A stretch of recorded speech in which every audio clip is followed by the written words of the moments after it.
Okay, good morning, everyone. This is Judge Kaplan, and we'll be hearing the BlockFi matter, 22-19361. Let me give everybody time to adjust their videos. All right.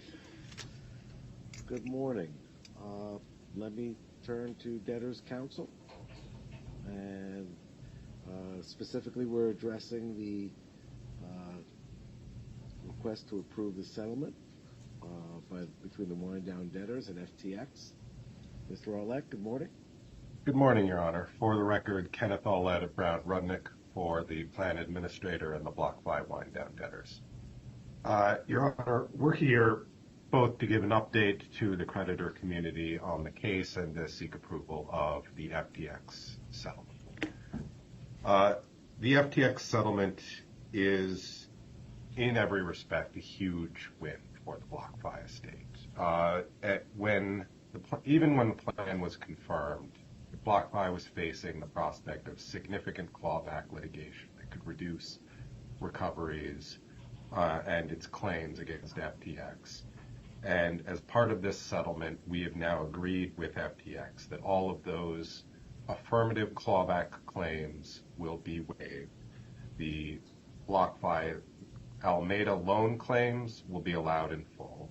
The BlockFi exchange claims will be allowed in full, except for FTT tokens, which have been estimated at zero and were, in any event, collateral for the Alameda loans.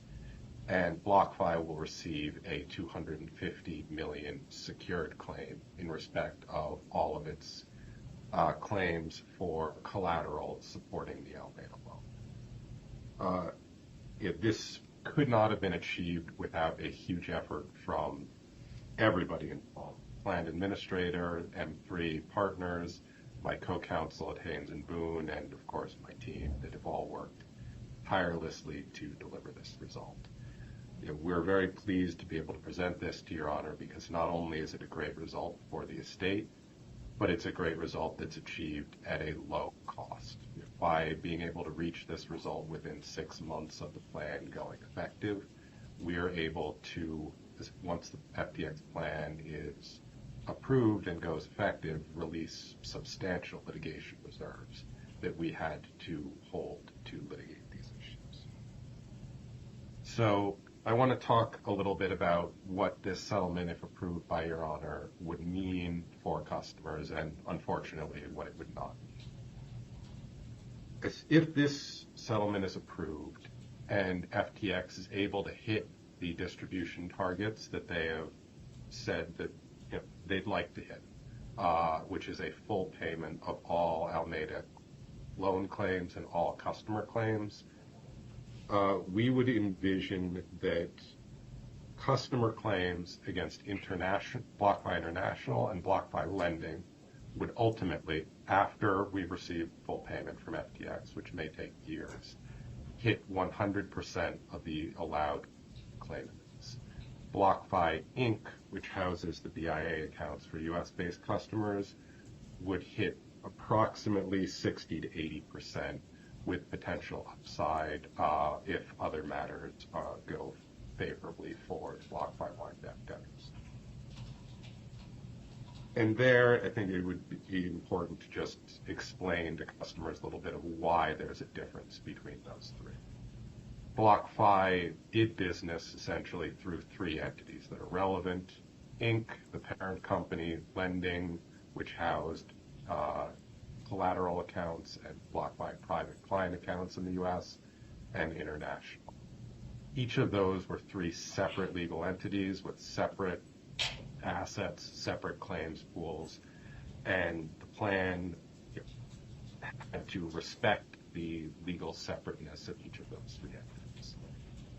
The Alameda loan claim is owned mostly by International and partially by Lending, and the exchange claim, I believe, is owned entirely by International. So all three estates have different levels of recovery and will reach different levels at different times.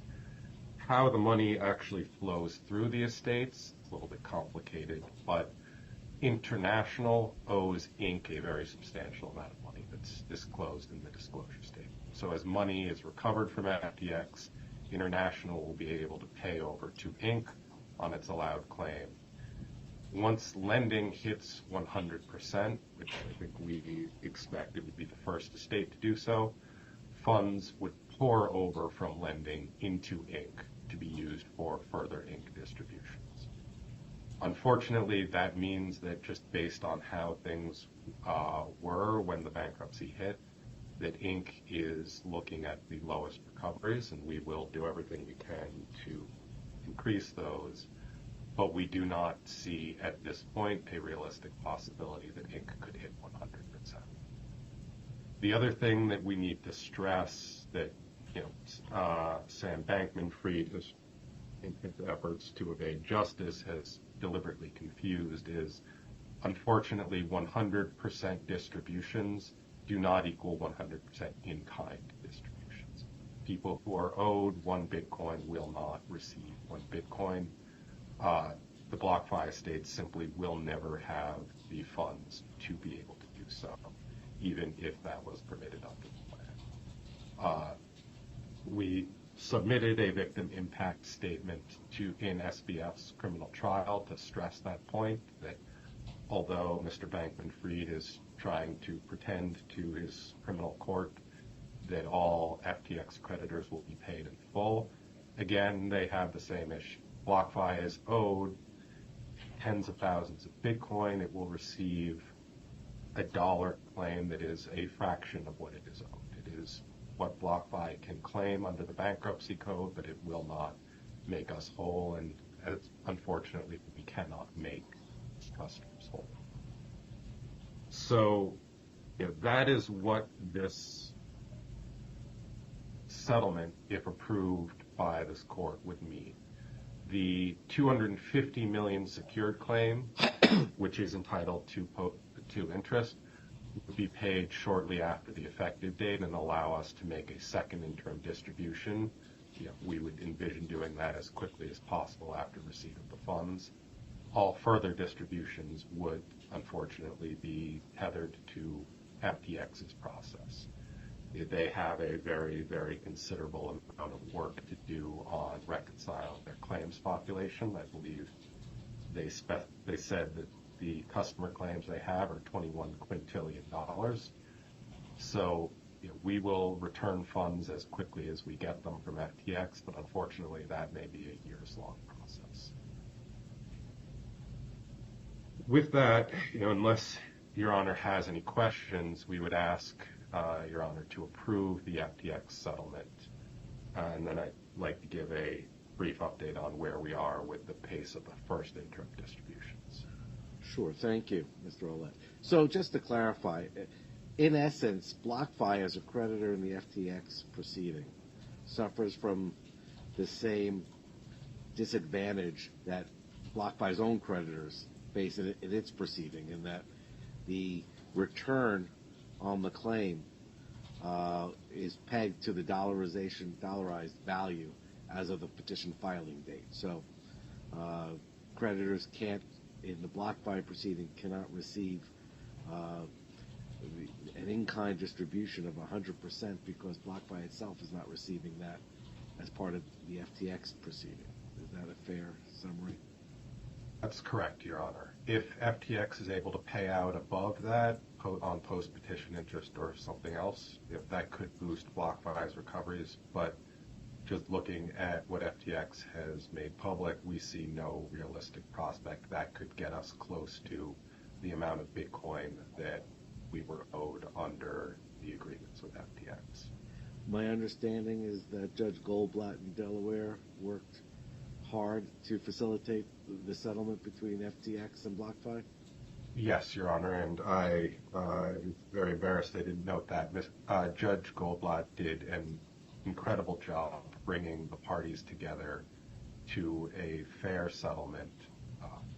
That it's a huge win, not just for BlockFi, but also for FTX creditors, as now both estates save considerable costs, and these were extremely, extremely complex issues that could have spawned years of litigation. was able to cut through.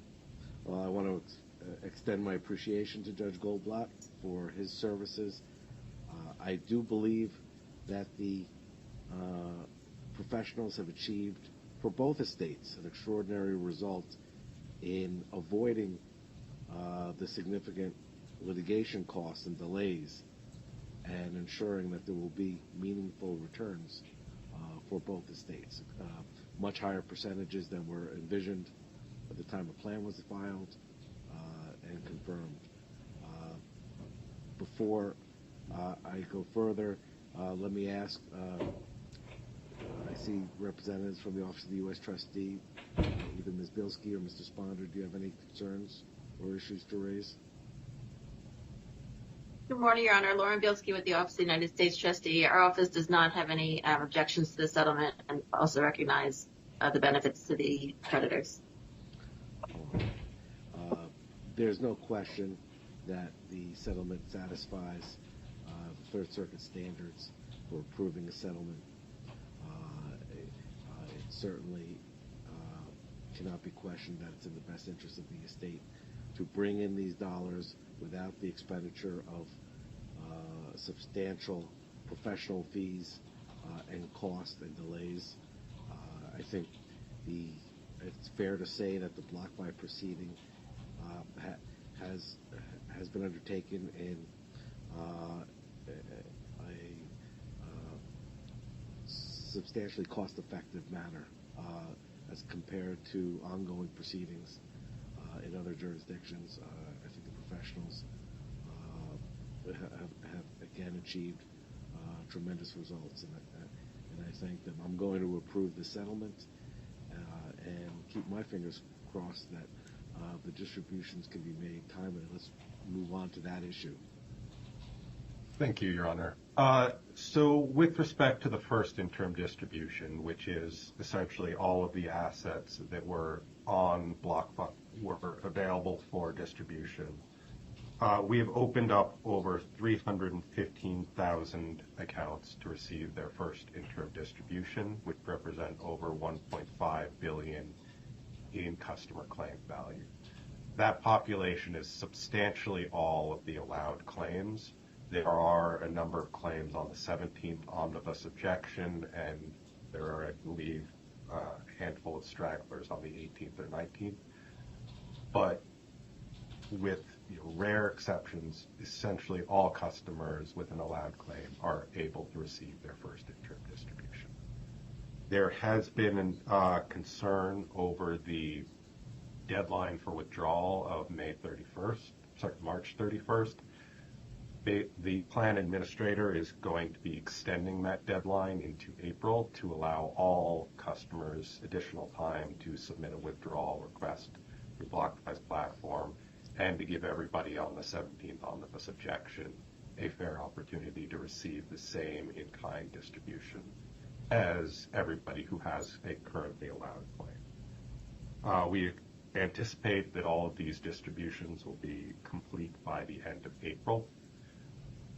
The next thing to mention is the plan envisions that, or the plan requires that in-kind distributions continue for 6 months, but assumes that unless the plan administrator is able to find an alternative, that future distributions will exclusively be in cash.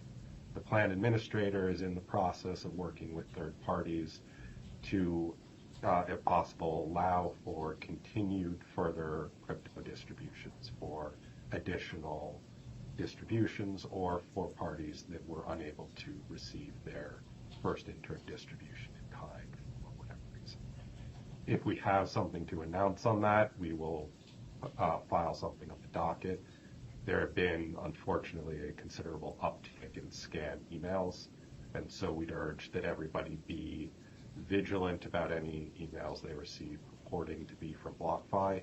Any emails will only come from BlockFi.com or Kroll.com, and if any party suggests that they are the new distribution agent, we'd urge people to check the docket and check the news before clicking on any links in any emails.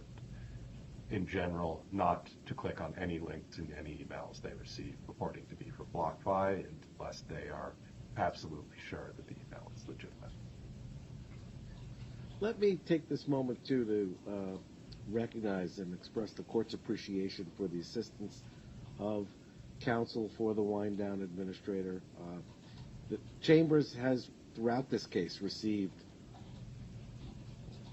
countless emails from frustrated customers, confused customers, concerned customers regarding information they were receiving. We have forwarded the emails directly to counsel, and the court does appreciate the responsiveness of counsel in addressing these individualized concerns. It's been a barrage on the court, but I'm sure it's also been even a greater amount of work placed upon counsel. Thank you, Your Honor. We appreciate Your Honor forwarding those emails. We make an effort to respond to every request that comes in. My co-counsel, Lauren Sisson, responds to dozens a day, it seems. But we understand this is a confusing process, and it's not easy on the customers. It's our goal to be able to make it. It's not going to be easy for people to make it as easy as possible for the customer base. All right. Anything else on our plate for this morning? Not from the wind-down debtors, Your Honor. All right. Then, absent any other concerns raised, the court will adjourn. Thank you again for the update. And will you be submitting a form of order on the approval of the settlement? I believe that we submitted one, but we will get another version. We'll get another copy to Chambers. Great. All right. Thank you very much. Thank you, counsel.